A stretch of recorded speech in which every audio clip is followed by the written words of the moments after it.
हुस्न वाले खड़े देखते रह गए, हुस्न वाले खड़े देखते रह गए। और हश्र में जब नबी का बिलाल आ गया, हुस्न वाले खड़े देखते रह गए। हजरात आइए, रुदात मेरे गम की ताहश्र पढ़ी जाए, रुदात मेरे गम की ताहश्र पढ़ी जाए। शीशे की कहानी है पत्थर पे लिखी जाए, फिर देखना मक्तल में सन्नाटा नहीं होगा, जो बात हकीकत है वो बात कही जाए। हाजिरीन, आम हालात में सच्चाई के दावेदार तकरीबन सभी लोग हुआ करते हैं, लेकिन खौफ और दहशत के मामले में सच कहने का जज्बा बहुत मुख्तसर लोगों में पाया जाता है। लेकिन उस खालिक कायनात ने इस रुए ज़मीन पर कुछ ऐसे उलमाए कराम को भी पैदा फरमा दिया है जो न सिर्फ मज़हब इस्लाम की हक़ानियत को बयान करते हैं, बल्कि बातिल की आंखों में आंखें डालकर ये कहने का हुनर भी रखते हैं कि हम अहले हक ने जब कभी तेवर दिखाए हैं, हम अहले हक ने जब कभी तेवर दिखाए हैं, बातिल परस्त कौम के छक्के छुड़ाए हैं। हम वो नहीं जो जीते जी मैदान छोड़ दें, हमने तो वापसी के सफीने जलाए हैं। उन्हीं नाम में हमारे अतराफ़ का, हमारे इलाके का, हमारे ज़िले का एक नाम जनाब हज़रत मुफ्ती अब्दुर्रहमान साहिब अल-क़ासमी दामत बरकातुहुल आली का शुमार हो जाया करता है। मैं हुजूर वाला से निहायत ही अदब व एहतराम के साथ गुजारिश करता हूँ, हज़रत मुफ्ती अब्दुर्रहमान साहिब क़िबला दामत बरकातुहुल आली, मोहतमिम मदरसा काशिफुल उलूम, मरकज़ लहरपुर। अल्हम्दुलिल्लाह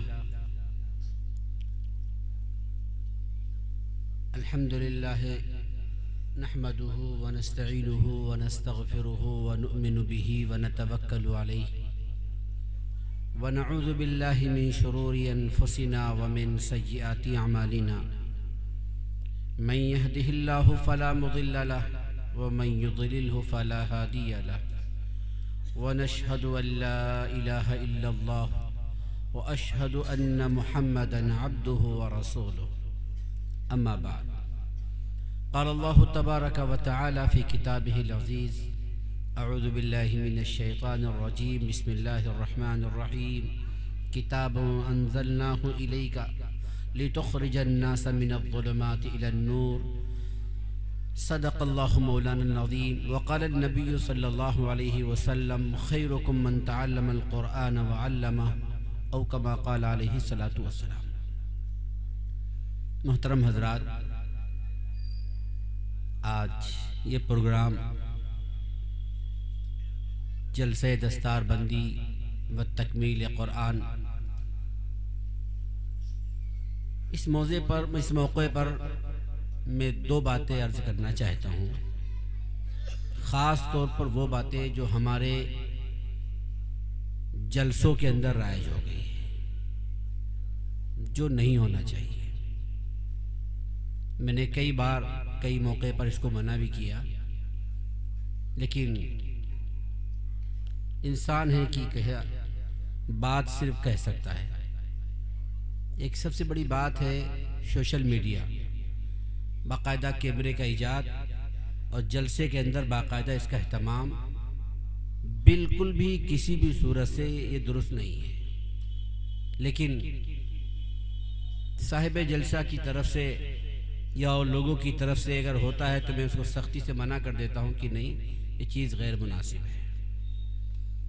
दूसरी चीज़, हमारे इजलास ये वाज़ व नसीहत के लिए इजलास मुनाकिद किए जाते हैं। इन इजलास के अंदर जो शरई तरीक़ा है कि जब जलसा शुरू किया जाए, कुरान पाक की तिलावत से शुरू किया जाए, उसके बाद अल्लाह के नबी सल्लल्लाहु अलैहि वसल्लम की तारीफ़ और तौसीफ़ के लिए नात पढ़ दी जाए, उसके बाद फिर तकरीर का सिलसिला शुरू होना चाहिए। आजकल एक माहौल बन गया है, बस हर तकरीर के बाद नात, हर तकरीर के बाद नात, नात नहीं नज़्म कह लीजिए, कुछ भी कह लीजिए, ये बहुत अच्छी चीज़ नहीं है। अवाम का एक मिजाज बिगाड़ना है। असल चीज़ है अगर हम नातिया मुशायरा कर लें तो कोई मसला ही नहीं है, तो नातिया मुशायरा है। लेकिन इजलास वाज़ो नसीहत के लिए किए जाते हैं और उसमें बार बार ये निज़ाम बीच में आना, ये एक गैर मुनासिब अमल है। अगर मुझे किसी को मेरी बात बुरी लगे तो मैं अपनी बात वापस लेता हूं, लेकिन हकीकत यही है हमारे इजलास में शुरू में जो तरीक़ा है उसको इख्तियार करना चाहिए, उसके बाद फिर तकरीर का सिलसिला शुरू होना चाहिए। आज के इस प्रोग्राम में ख़ास तौर पर जो जलसे दस्तारबंदी है, मैं उस उन्वान से चंद बातें अर्ज़ कर दूँ आपके सामने। दुनिया के अंदर आपको बड़ी बड़ी नौकरियां मिलती हैं और आदमी बड़ी बड़ी नौकरियों का तज़किरा करता है, पूछता है जनाब फला नौकरी और फला नौकरी, अगर ये नौकरी मिल जाए तो ये नौकरी में इज्जत होगी, माल होगा, दौलत होगी, तो इंसान दुनिया की तमाम चीजों के लिए बड़ी बड़ी नौकरियां तलाश कर लेता है कि मुझे ये नौकरी चाहिए भाई, इसमें इज्जत है, इसमें पैसा मिलेगा, वहां शोहरत होगी, ये सारी चीजें मिल जाएंगी। लेकिन मेरे भाइयों, आइए सबसे बड़ी नौकरी दुनिया के अंदर, सबसे बड़ी नौकरी कौन है? आइए सरकार दो आलम जनाब मोहम्मद रसूलुल्लाह सल्लल्लाहु अलैहि वसल्लम से पूछते हैं कि सबसे बड़ी नौकरी और सबसे बड़ी ड्यूटी कौन सी है? हुजूर पाक सल्लल्लाहु अलैहि वसल्लम ने इरशाद फरमाया, खैरुकुम मन तअल्लमल कुरान व अल्लमा। सबसे बड़ी ड्यूटी और नौकरी वो है जो कुरान को सीखे और सिखाए। दुनिया के अंदर इससे बड़ी कोई ड्यूटी और नौकरी नहीं। सारी नौकरियां, सारी ड्यूटियां, सारी मुलाजमत है चाहे कुरान करीम के आगे, कोई इससे बड़ी ड्यूटी नहीं है। इसलिए कुरान की अजमत हम हर मुसलमान के दिल में होनी चाहिए। और क्यों ना हो, दुनिया के अंदर बड़े बड़े स्कॉलर, मुहक्किक, रिसर्च करने वाले, कोई भी दुनिया का राइटर जब कोई किताब लिखता है, कोई मुसन्निफ किताब लिखता है, तो उसके मुकद्दमे में जरूर लिखता है कि मैंने ये किताब मुरत्तब की, इस किताब के अंदर अगर कहीं कोई गलती नजर आ जाए तो बंदे को आगाह कर दे। क्यों? इंसान है, गलतियां हो सकती हैं। इंसान इस बात का एतराफ करता है कि गलती मुझसे हो सकती है, कितना ही बड़ा कोई मुहक्किक क्यों ना हो, आखिरकार वो ये बात जरूर लिखता है कि मुमकिन है गलती हो गई हो। कहता है अगर कहीं गलती किसी को मिले तो मुझे इत्तला करे। दुनिया की वाहिद किताब एक है जिस किताब के इब्तिदा में मालिक ने लिख दिया ला रैबा फी, इस किताब में कोई शक नहीं, वो कुरान है। कुरान है जिस किताब के बारे में रब्बे कायनात ने लिख दिया ला रैबा फी, इस किताब के अंदर कोई शक नहीं है। पढ़ो, दुनिया की किताबें आप पढ़ें, पढ़ कर थक जाएंगे। एक बार पढ़ें, थक जाएंगे, दोबारा पढ़ने को जी नहीं चाहेगा, 2 बार पढ़ लेंगे, तीसरी बार नहीं पढ़ेंगे। लेकिन ये कुरान एक ऐसी किताब है 10 बार भी पढ़ेंगे जी नहीं उगताएगा, जी और चाहेगा कि और पढ़ा जाए। ये किताब है। हजरत इमाम शाफई रहमतुल्लाह अलैह बहुत बड़े इमाम हैं, इनकी एक किताब लिखी गई। इमाम शाफी ने अपनी किताब मुरत्तब की। किताब जब मुरत्तब हुई, मुसव्वदा तैयार हो गया, हजरत इमाम शाफी रहमतुल्लाह अलैह ने अपने शागिर्द से कहा, हजरत इमाम शाफी ने अपने शागिर्द से कहा कि बेटा ये किताब जरा मुझे सुना दे। चुनांचे बेटे ने, उस शागिर्द ने किताब को सुनाना शुरू किया।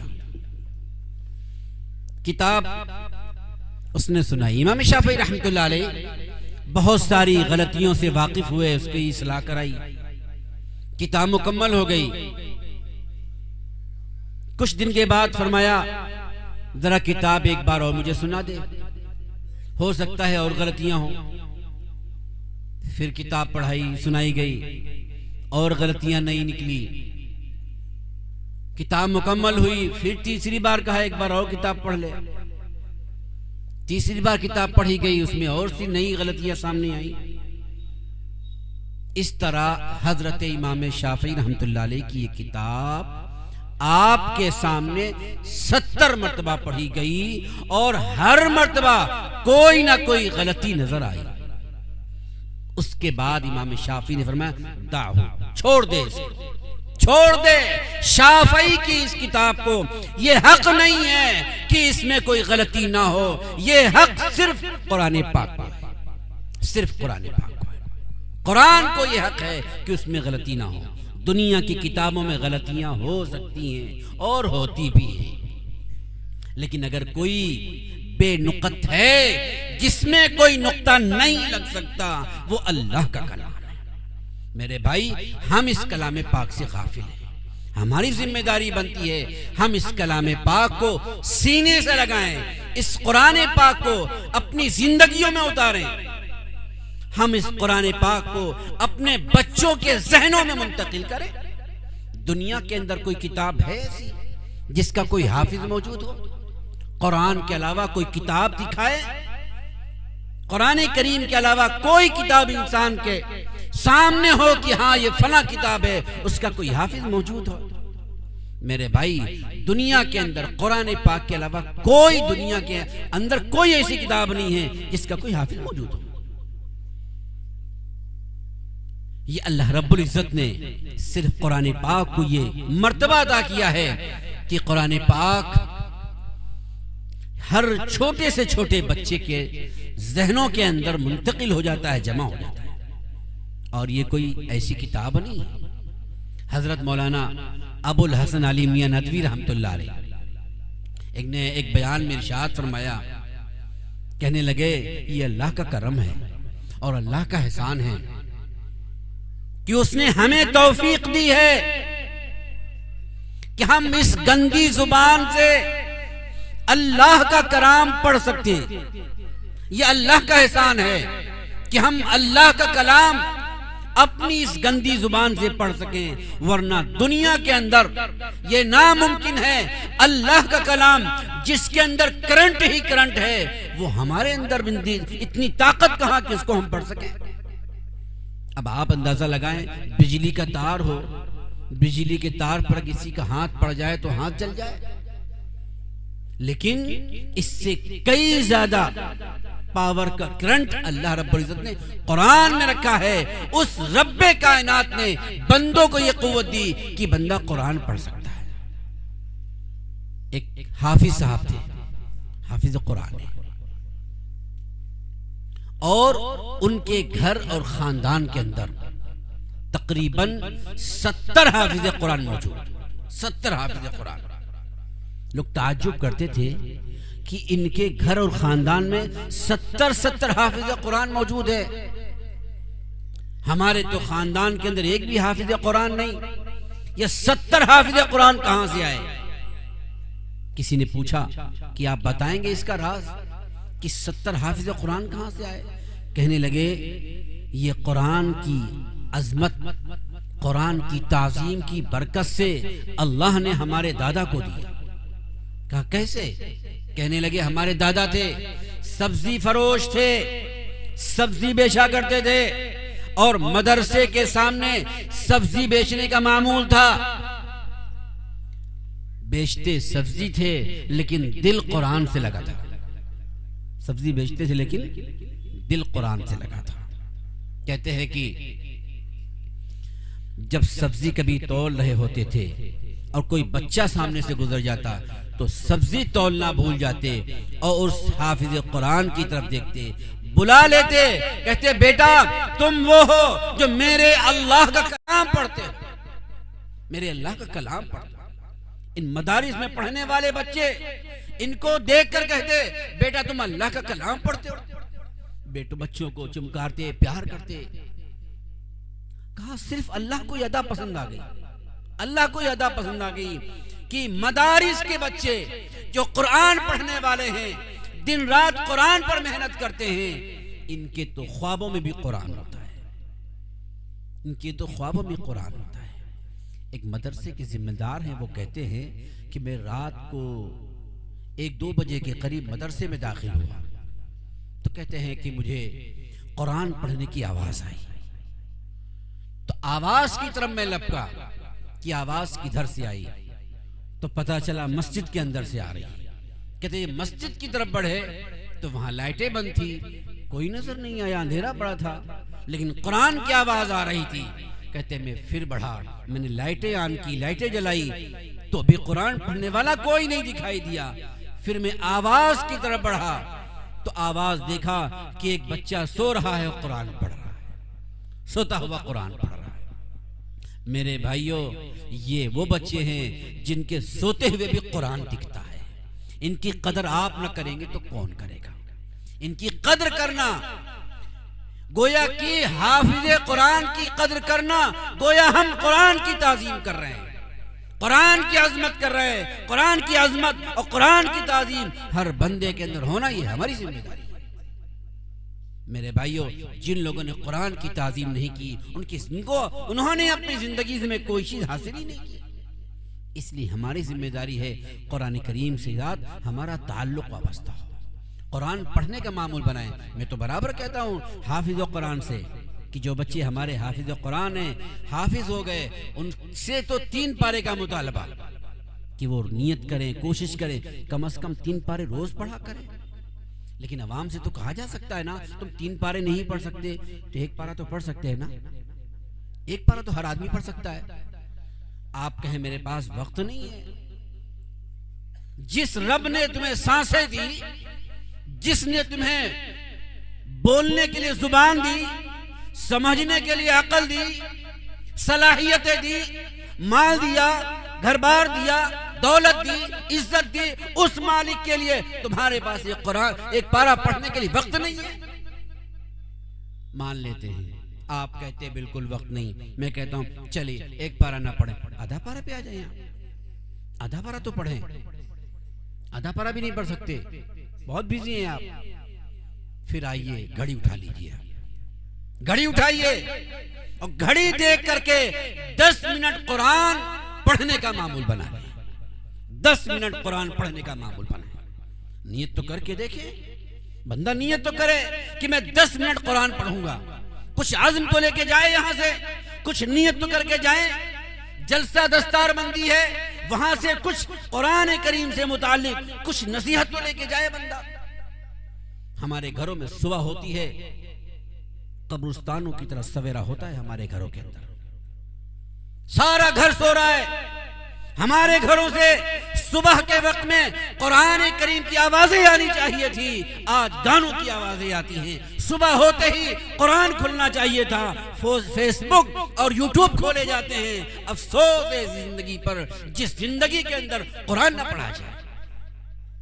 मेरे भाई, हमारी जिंदगी से कुरान निकल जाए, कुरान से ताल्लुक खत्म हो जाए, ऐसी जिंदगी भी तो 1000 लानतें हैं। इसलिए मेरे भाई, हम इस कुरान करीम से हमारा ताल्लुक मजबूत हो, रिश्ता मजबूत हो। लोग कहते हैं कुरान पढ़ने से क्या होगा, कुरान पढ़ने से क्या होगा। हज़रत अल्लामा सादुद्दीन तफ्ताज़ानी रहमतुल्लाह अलैह शरहुल अक़ाइदुन नसफिया के मुसन्निफ है। इनके बारे में लिखा है, इनके ज़माने में बादशाह बीमार हो गया, और जब बादशाह बीमार हो गया तो डॉक्टर आते हैं, हकीम आते हैं, इलाज होता है, सब कुछ हो रहा है, लेकिन नाकाम है। एक डॉक्टर साहब ने बादशाह के कान में फूंक दिया कि हजरत, हमने तो बहुत इलाज कर लिया है, अब जरा किसी मौली साहब को भी बुला ले। और ये आमतौर पर होता है कि हमें अल्लाह याद नहीं आता, कुरान याद नहीं आता, हमें तो डॉक्टर याद आते हैं, हमें डॉक्टर याद आते हैं। जब सब चीजों से हम मायूस हो जाते हैं, तब जाकर हमें दीन याद आता है, तब सुन्नत याद आती है। बहरहाल, तो लोगों ने मशवरा दिया कि हजरत किसी आलिम साहब को भी दिखा दें, चुनांचे फौरन बादशाह ने अपनी सवारी दौड़ाई, सरकारी सवारी गई, अल्लामा सादुद्दीन तफ्ताजानी के दरवाजे पर पहुंच गई कि बादशाह सलामत ने आपको बुलाया है। चुनांचे अल्लामा सादुद्दीन तफ्ताजानी बादशाह के महल में बादशाह की सवारी से पहुंच गए। अब डॉक्टरों को इल्म हुआ कि आज डॉक्टर फेल हो गए, हकीम फेल हो गए, मौलाना साहब बुलाए गए हैं और डॉक्टर भी जमा हो गए। देखिए यह डॉक्टर क्या करता है, यह हकीम, यह मौलवी साहब क्या करेगा। आए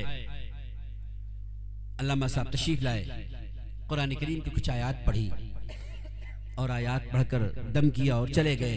कह लेंगे 2-3 दिन में इंशाल्लाह ठीक हो जाएगा। वापस होने लगे, डॉक्टर पीछे लग गए। कोई दवा नहीं लगाई मौलाना, कोई दवा नहीं, कोई पट्टी नहीं, कोई मरहम नहीं। ये कुरान पढ़ने से क्या होगा, फूक मारने से क्या होगा। आए फूक मार दिया, नजराना लिया, चल दिए। हम इलाज कर रहे हैं, दवा लगाते हैं, मरहम लगाते हैं, खाने की दवा देते हैं, आपने तो कुछ नहीं दिया, ऐसे कैसे ठीक हो जाएगा। अल्लामा सादुद्दीन तफ्ताजानी समझ गए इनको जवाब की जरूरत है, जवाब की जरूरत है, जवाब चाहिए इनको। आपने कोई जवाब नहीं दिया, आपने जवाब इस अंदाज में दिया वो समझ ना सके। आपकी सवारी रोक ली गई, डॉक्टर ने सवारी रोक ली, कहते रुकिए जवाब दीजिए। आपने कहा ओ बकवास छोड़, जाने दे। ये जुमला कहना था, डॉक्टर की दवा कैसे कही कि जनाब इतना जुमला कड़वा बोल दिया, बकवास ना करो, मैं बकवास कर रहा हूं मैं। फौरन सवारी चली गई, बादशाह के पास मुकदमा पहुंच गया। बादशाह ने कहा मौलाना साहब आपको जवाब नहीं देना था, ना देते, ऐसे जुमले की बोल दी डॉक्टर के बारे में। कहा मैंने जवाब दे दिया। कहा कैसा जवाब दिया आपने, डॉक्टर भी मौजूद हैं। डॉक्टर कहते कैसा जवाब दिया आपने।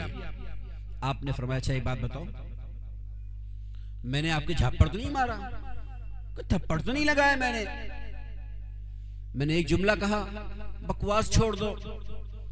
ये जुमला तुम्हारे ऊपर ऐसा लगा तीर की तरह, कोई झापड़ नहीं, कोई तमाचा नहीं, कोई मार नहीं, कोई पीट नहीं, एक जुमला तुम्हारी जुबान पर लगा, मेरी जुबान से जुमला निकला, तेरे ऊपर ऐसा लगा कि तुम्हारे पसीने छूट गए। जब मेरे कलाम में इतनी ताकत है कि तुम्हें गुस्सा आ गया, मैंने मारा नहीं, सिर्फ एक जुमले की वजह से, तो उस मालिक कायनात, उस खालिक मालिक दो जहां के उस कलाम में कितनी ताकत होगी, क्या उसमें ताकत नहीं है। तब सबको बात समझ में आ गई कि बात सच कहता है कि दुनिया के कलाम में अभी मैं आपको 2 गालियां दे दूं तो आपको पसीना आएगा कि जनाब मौलवी साहब कितना गंदा आदमी है, गालियां बकता है, पसीना आ जाएगा, गुस्सा आएगा आपको। जब इंसान के जुमलों के अंदर ताकत है तो मेरे रब के कलाम में क्या ताकत नहीं है। मेरे रब के कलाम में ताकत है, इस कलाम को पढ़ने की जरूरत है। एक एक बच्चे को इस कुरान करीम के लिए हमें तैयार करना होगा। एक एक बच्चे को तैयार करें कुरान करीम की हिफाजत के लिए। आप याद रखें, जिस बच्चे ने कुरान करीम हिफ्ज किया है वो सिर्फ दुनिया के अंदर ही नहीं, ये दुनिया से जाने के बाद आखिरत में भी आपको रुतबा देगा। हजरत औरंगजेब रहमतुल्लाह अलैह हिंदुस्तान के बादशाह गुजरे हैं, बड़े बादशाह हैं। इनका बेटा हाफिज कुरान हुआ तो अपने वालिद शाहजहां बादशाह के पास इत्तला पहुंचाई कि हजरत अब्बा हुजूर आपको मुबारकबाद है कि आपका पोता हाफिज कुरान हो गया। बादशाह ने कहा, शाहजहां बादशाह ने अपने बेटे से, औरंगजेब बादशाह से कहा, अरे जा, मुबारकबादी तेरे लिए है, मेरे लिए क्या मुबारकबादी भाई। बेटा हाफिज कुरान बने तो मुबारकबादी बाप को मिलती है, दादा को नहीं मिलती। तो बादशाह औरंगजेब समझ गए कि अब्बा क्या कहना चाहते हैं कि पोता हाफिज कुरान हुआ है तो खुशखबरी बाप के लिए, और बाप अब्बा क्या कह रहे कि जा मुबारकबादी तेरे लिए है, मेरे लिए कोई मुबारकबादी नहीं। वहां से आए, कुरान हिफ्ज करना शुरू कर दिया, लग गए कुरान में, लग गए कुरान में, कुरान पढ़ना शुरू किया। चंद ही दिनों में, चंद ही माह में कुरान हिफ्ज़ किया और फिर अब्बा हुजूर के पास पहुंच गए। अब्बा हुजूर सलाम अलैकुम। अलैकुम सलाम। कहा अब्बा हुजूर आपको मुबारकबाद, आपका बेटा भी हाफिज़ कुरान हो गया। मेरे भाई ऐसे लोग थे जो कुरान करीम से ताल्लुक़ रखते थे। हमारा ताल्लुक़ भी कुरान से हो। हमने कुरान से सिर्फ मरना सीखा है, जीना नहीं सीखा। सिर्फ मरना सीखा है। जब अब्बा का इंतकाल हो रहा है, ले आओ कुरान, रख दो कुरान, पढ़ दो यासीन। अफसोस है इस कुरान करीम से सिर्फ मरना सीखा गया। काश हम इस कुरान करीम से जीना भी सीख लेते। इस कुरान ने हमें जीना भी तो सिखाया है ना। दस्तूर हयात है इंसान के लिए, हयात आफरी किताब है। इस कुरान करीम ने जिंदगी गुजारने का ढंग आपको सिखाया, हमने कुरान छोड़ दिया। अफसोस है अपनी जिंदगी पर जिसने कुरान छोड़ा हुआ है। इसलिए हम कुरान करीम पढ़ने का भी मामूल बनाएं, कुरान करीम के अहकामात को सुने और उसको सीखें, उसके साथ जिंदगी गुजारने की कोशिश करें कि कुरान के अहकामात क्या हैं, सरकार दो आलम सल्लल्लाहु अलैहि वसल्लम के फरमान क्या हैं। उन फरमान के साथ, उन अहकामात के साथ अगर हमने जिंदगी गुजारा तो मेरे भाई अल्लाह आपको दोनों जहान में कामयाब करेंगे। हजरत औरंगजेब बादशाह ने बादशाहत के जमाने में कुरान हिफ्ज किया नहीं किया? हम तो अपने बड़ों से भी कहते हैं, अपने बूढ़ों से भी कहते हैं, आप भी नियत कर लो। नियत में पैसा नहीं खर्च होता, कोशिश करने की जरूरत होती है। जो हाफिज कुरान नहीं, वो एक नियत करे कि मैं कुरान हिफ्ज करूंगा। अब आप कहो कि जनाब तो बड़ी बात आप कह रहे हैं, कुरान कैसे हिफ्ज कर सकते हैं? एक आयत याद कर सकते हैं आप? आधी आयत याद कर सकते हैं? एक आयत, आधी आयत, एक लाइन याद करेंगे? आप दिल में नियत करें मुझे रोजाना एक लाइन याद करनी है, एक आयत याद करनी है, और याद करना शुरू करेंगे। मेरी नियत है मैं याद करूंगा, 10 साल लगेंगे, 20 साल लगेंगे, मौत तक याद करूंगा। दोनों हाथ में लड्डू है। अगर हिफ्ज हो गया तो अल्हम्दुलिल्लाह, नहीं हुआ तो नियत हाफिज कुरान की। कयामत के दिन खुदा की कसम अल्लाह हाफिज कुरान बनाकर तुम्हें उठाएगा। एक बहुत बड़े मुफस्सिर हैं, उनके बारे में वाक़या लिखा है हजरत कफ़ाल मरवजी के बारे में है। ये ताला बेचा करते थे। ताला बेचने वाला शख्स गली गली साइकिल पे रखे हुए ताला बेचने जा रहा है, ताला बेच रहे। मकतब के पास से गुजर हुआ। जब किसी मकतब के पास से गुजरे तो क्या देखा कि बच्चे कुरान पढ़ रहे हैं। बच्चे, मकतब है, पढ़ाई हो रही है। तो वो ताला और अपनी साइकिल किनारे खड़ी करके बच्चों की जाके बीच में बैठ गए। अब बच्चों ने देखा कि बड़े मियां आके बैठ गए। बच्चों ने हंसना शुरू कर दिया। मौलवी साहब ने पूछा क्या बात है कि ताला बेचने वाला शख्स आके बैठ गया। पूछा भाई बड़े मियां तुम कैसे आए यहाँ? अरे कहा बच्चे पढ़ रहे थे, मेरा दिल चाहा मैं भी बैठ जाऊं, मैं भी पढ़ूं। अरे कहा जाओ अपना काम करो, ये बच्चे पढ़ रहे हैं कि मैं भी पढ़ूंगा? कि तुम कैसे पढ़ोगे? कि मैं पढ़ूंगा। जब जिद करने लगे, कहा पढ़ो। बच्चों से कहा जो सबक तुम्हें दिया है इन्हें भी याद कराओ। उनको याद कराया, वो भी याद कर रहे, बच्चे भी याद कर रहे। उस्ताद ने पूछा बच्चों सबक याद हो गया? कहा जी याद हो गया। सुनाना शुरू करो। एक एक बच्चा उठता है, सबक सुनाता है। उस्ताद ने सबक दिया हुआ था, बच्चे याद कर रहे थे, सुना रहे थे। काला शेख जिल्दुल कल्ब ला यदहु इल्ला बिदबागा। उस्ताद ने कहा कुत्ते की खाल बगैर दबागत के पाक नहीं होती। ये मसला बच्चे याद कर रहे हैं, उस्ताद को सुना रहे हैं। धीरे धीरे करके सारे बच्चे फारिग हो गए। अब नंबर आया बड़े मियाँ का। सब बच्चों की नजरें उन बड़े मियाँ की तरफ हैं। अब ये सबक सुनाए। आए, उस्ताद ने पूछा याद हो गया? कि जी याद हो गया। सुनाए आप। अब सबक सुनाना शुरू किया। फरमाने लगे कालल कल्बु जिल्दु शेख ला यथरु इल्ला बिदबागा। सारे बच्चे हंसने लगे कि ये क्या सुना रहे हो तुम? सबक उल्टा सुना दिया। बच्चों ने सुनाया था उस्ताद ने कहा कुत्ते की खाल बगैर दबागत के पाक नहीं होती। बड़े मियां क्या सुना रहे हैं? कुत्ते ने कहा उस्ताद की खाल बगैर दबागत के पाक नहीं होती। जाहिर बात है मसला उल्टा हो चुका था। सारे बच्चे हंस रहे, तो अब इनके दिल पर भी एक चोट लग गई। हाय हाय, छोटे छोटे बच्चों ने सबक याद करके सुना दिया, मैंने सबक उल्टा से याद किया। बस उसी दिन से फिर नियत कर ली कि आज से मुझे भी पढ़ना है। पढ़ना शुरू किया, 40 साल की उम्र से पढ़ना शुरू किया। पढ़ते पढ़ते आलिम बने, जबरदस्त आलिम बने। कुरान करीम की तफसीर भी लिखी, तफसीर मरवजी के नाम से आज भी मशहूर है। मेरे भाई, ये ताला बेचने वाला शख्स अगर आलिम बन सकता है, मुफस्सिर बन सकता है, तो क्या हम नहीं बन सकते? सिर्फ कमजोरी ये है कि हमारा रिश्ता कुरान से टूट गया। रिश्ता हमारा कुरान से टूट गया। हम कुरान पढ़ना नहीं चाहते, कुरान वाली जिंदगी अपनाना नहीं चाहते, कुरान करीम पढ़ने वालों से ताल्लुक रखना नहीं चाहते। उलमा की बुराइयां करना, हुफ्फाज की बुराइयां करना, ये हमारा शेवा बन गया।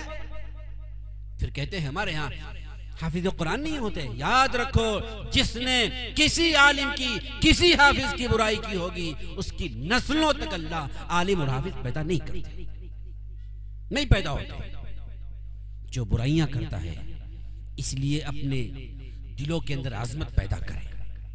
कुरान और साहिब कुरान की आजमत दिलों के अंदर होनी चाहिए।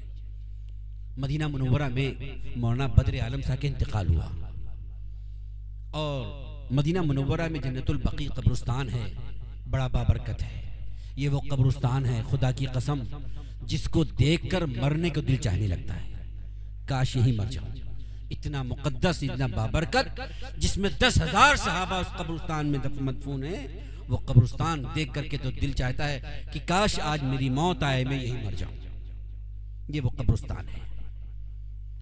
उस कब्रिस्तान में जो लोग दफन होते हैं, चंद सालों के बाद वो जगह खाली करके वहां दूसरा मुर्दा दफन कर दिया जाता है। मौलाना बद्र आलम साहब रहमतुल्लाह अलैह भी वहीं पर इंतकाल हुआ तो दफन कर दिए गए। जब उनका नंबर आया तो वो कब्र खोली गई। तो कब्र खोलने वाले कहते हैं मैंने कब्र खोली तो जिस्सतुन लम ततगय्यर, पूरा जिस्म जुस्सा सलामत है, कोई फर्क नहीं आया। कफन भी अपनी असली हालत पर, जिस्म भी उसी हालत पर बंद कर दी गई। 6 माह गुजरे, कहा अब चेक करें नहीं, अब खोले उसे। 6 महीने बाद हुकूमत ने फिर खुलवाया, कब्र को देखा, फिर उसी हालत पे, फिर बंद कर दिया। 6 महीने के बाद तकरीबन 3 या 4 मरतबा खोला गया, लेकिन उस जिस्म के अंदर कोई तगय्युर नहीं आया। उनके बच्चों से पूछा कि तुम्हारे अब्बू का क्या अमल था भाई, जो इनका जिस्म जिस्सा सलामत रखा हुआ है? तो उनके बच्चों ने कहा मेरे वालिद का तो कोई खास अमल नहीं था, बस एक अमल मुझे याद आता है। पूछा क्या था? कहने मेरे वालिद साहब कभी हाफिज कुरान की तरफ पैर नहीं फैलाते थे, हाफिज कुरान की तरफ कभी पैर नहीं फैलाते थे। मेरे भाई, ये बहुत बड़ा अमल है, ये बहुत बड़ा अमल है। हम हाफिज कुरान की कदर करें, कुरान पढ़ने वालों की कदर करें। अल्लाह आपकी नस्लों में हाफिज कुरान पैदा करेंगे, दीनदार पैदा करेंगे। ये मदारिस जो चल रहे हैं, ये सब मदारिस हमारी और आपकी फिक्रों से अल्लाह चला रहे हैं। हमारी जिम्मेदारी है हम अपने बच्चों को, अपने तलामीज़ा को, हर एक छोटे बड़े को इन मदारिस से मुंसलिक करें। हम तो रुपये पैसे के चक्कर में डाल देते कि भाई बच्चा मदरसे में जाएगा तो खाएगा क्या। ये सवाल पैदा होता है, क्या खाएगा बच्चा? मेरे भाई सच बताएं यार, लोग मदरसे में बच्चा इसलिए नहीं डालते कि बच्चा खाएगा क्या। कहते थोड़ी सी तनख्वाहें होती, क्या खाएगा? आप बताएं, दुनिया के अंदर सबसे ज्यादा कोई खाने वाली कौम है तो मौलवी है।